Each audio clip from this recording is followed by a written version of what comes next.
So today I am wearing a goddess pendant. It's actually Lilith. You can see well, maybe you can't see it. But if you really look at the details, you can kind of tell that's what it is. So I had a lot of time to really think about it. And, again, I don't reject any religion whatsoever. I embrace all of them, and although I may point out things I don't like about particular ones, it's not to blanket over any one or all of them and say that they're bad. I have every right to disagree with any part of any religion just as anyone else. So, that said, I am going to talk a little bit about my theory, my own opinion, and translation of what I think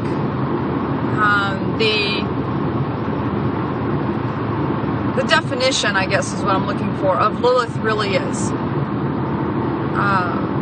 Religions are tools of teaching. Although I believe they do, but let's just keep things uncontroversial. Let's just say that they don't have any truth to them. They are simply just stories, which I don't believe anything has no truth. I think all stories have some truth, although they may be exaggerated. But I do believe certain players were real people, blah, blah, blah. But let's just say that they weren't. Let's just keep it clean and say, okay, they're just great stories. Fine. What is there to learn? What is the message? Why would we even have such a thing?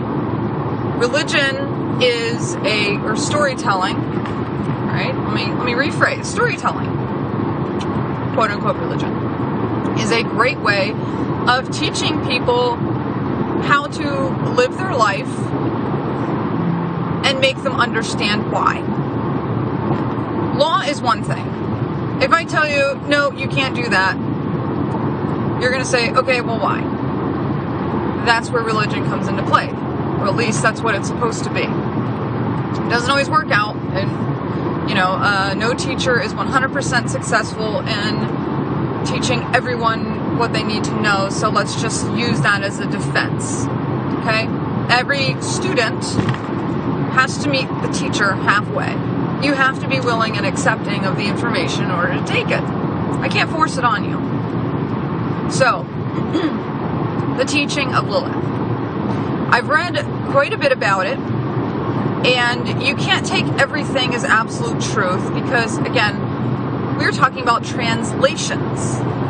These are stories that were written, rewritten, and rewritten again by different individuals, and so the story changes based on that culture and what was acceptable back then.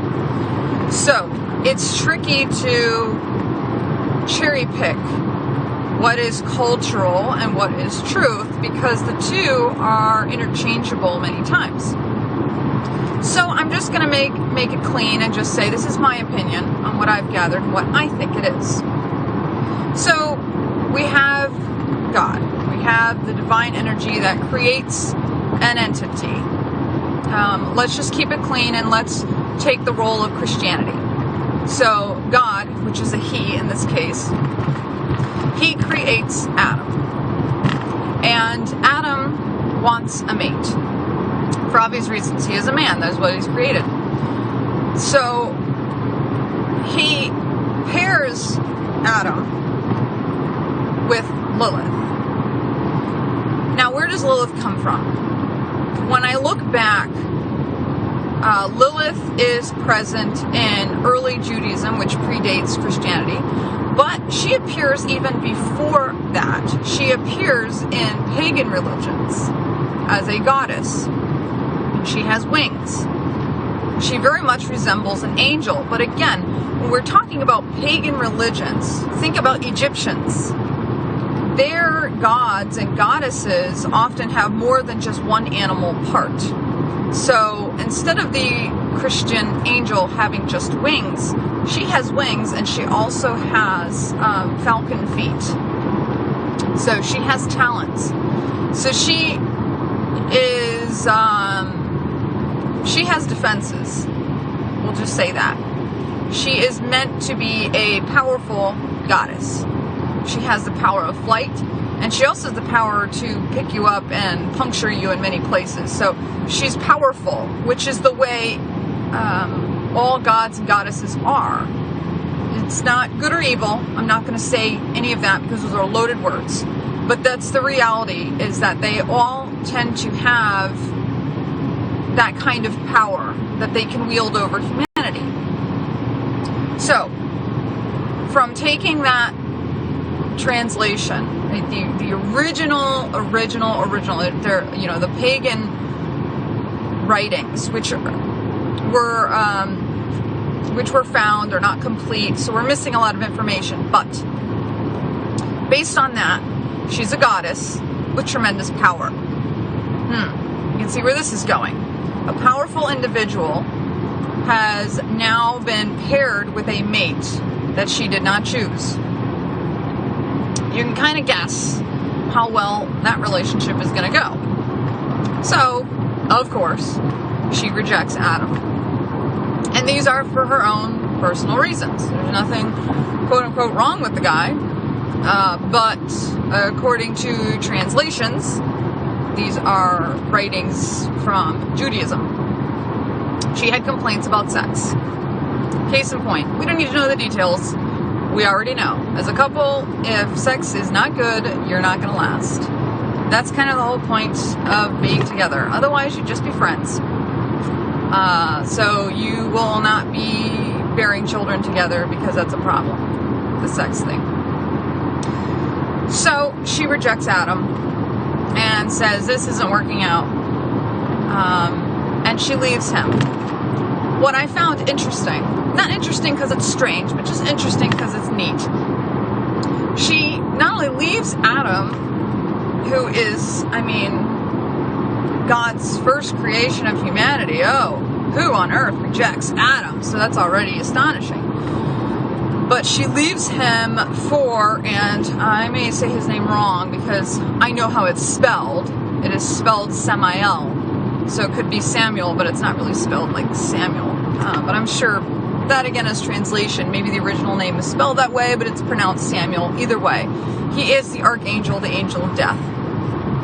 Again, these are translations with Christianity because it's storytelling.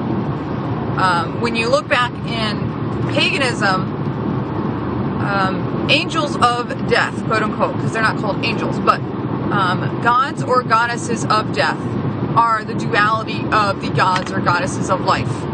It is the yin and the yang. They are both equal in power and equal in respect. It is not a good versus evil because both are necessary because they are polar opposites. You cannot have matter without antimatter. So in the same way, electrons, you cannot have, or atoms, you cannot have an atom without an electron and a proton. You need the duality. They balance. And so that's the balance of the natural world, having life and death together. So I don't think that the Archangel of Death was a bad or evil individual. I think that was just his job. He was the taker of life, while God had the ability to give life. So that's all. I'm not demonizing him. Although translations, again, I'm saying translations because to say Christianity, we're talking about translations. Not everyone accepts it wholeheartedly. They have their own opinions just as I do. So I'm going to say the translation that I read does in a way demonize him, and they absolutely demonize Lilith. And I think that's because she rejected, their hero Adam. So she leaves Adam for the Archangel of Death, which tells you a lot about her personality. She's a powerful individual. So Adam really didn't reflect that. It's really not I'm not going to even say the man she was looking for. It's not that he's less manly. That's not it. When you're talking about personalities, a powerful person doesn't want to be with a weak person. And again, running into words that don't really work. Let's say a goddess doesn't want to be with a mortal man. Let's say that, okay? there's a difference in power, and that will affect the relationship. So clearly, it makes sense that she chose someone else with similar powers to her own. So, basically, I like Lilith for her view of self-worth and self-respect in that way. And what I mean is that she did not allow destiny, the destiny of God, to get in the way of the way she felt deep down, which is what I consider truth. Your inner truth. If you follow that, you are more likely to find the correct, well, I'm not going to say the word correct, find your path, find your way. You cannot lie to yourself. If you truly feel a certain way, you have to take that into account, no matter who is advising you. Because they do not know you like you do. You're the one who feels it. They don't. So I do applaud that in her story. There are many parts of the translations, the more recent. So I don't have a problem rejecting them because, again, it's not a part of the original story, so it was someone's idea of what may or may not have happened. So I don't have to necessarily accept it wholeheartedly. But she is demonized a lot. But it's interesting that even when they're putting her down, they kind of make Adam out to be a bit of a jerk too, which is strange. So you think to yourself, okay, well, Adam tries to get Lilith back, which that in itself proves to me she couldn't possibly be a demon the way they put her out to be, because he wanted her.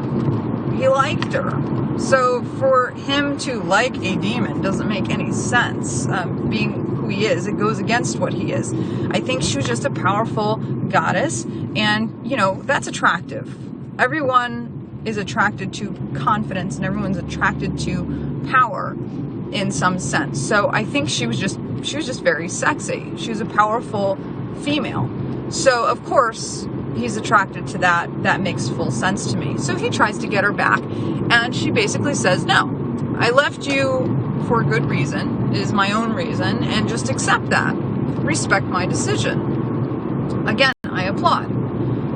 But things get nasty, which usually do in relationships, and so he threatens to kill her children, or whatever. And that's when she turns around and says, I will kill every one of yours. So they get into a nasty fight. But I can blanket over that information, because when you're in a fight, you tend to say things you don't mean. And both Adam and Lilith say some pretty nasty things to each other. So I'm going to overwrite that and say it was just out of passion. They were upset and angry, and they said things they really probably didn't mean. So back to Adam now. So he realizes she's not coming back to him, and he just accepts that. And so it's described as him complaining, but I don't know if he complained, or God is who he looks to. So he tells God how upset he is. He's brokenhearted. Lilith won't come back to him, and he doesn't know what to do. So I think God was in a way forced to make Eve the way that he did. It was the only way he could guarantee that she would stay with him. And I think that's what it really was. I don't think he meant to purposely put women down by making Eve out of Adam's rib, as if to say you are only a small part of the whole. I don't think that, because that's the way a lot of people translate it. I think the reality is, when you know the story of Lilith, this is how this makes sense. So he's put on the spot. He's like, all right, this time I will make you someone myself, and she will stay with you because she is a part of you. And I think that is the real teaching. The teaching is, you cannot simply put two people, or two animals, it doesn't matter, two individuals together and expect that they will be mates, that they will like each other and love each other and procreate. You cannot expect that, because everyone's an individual. This is true with animals. If you work with them, you will find this out very quickly.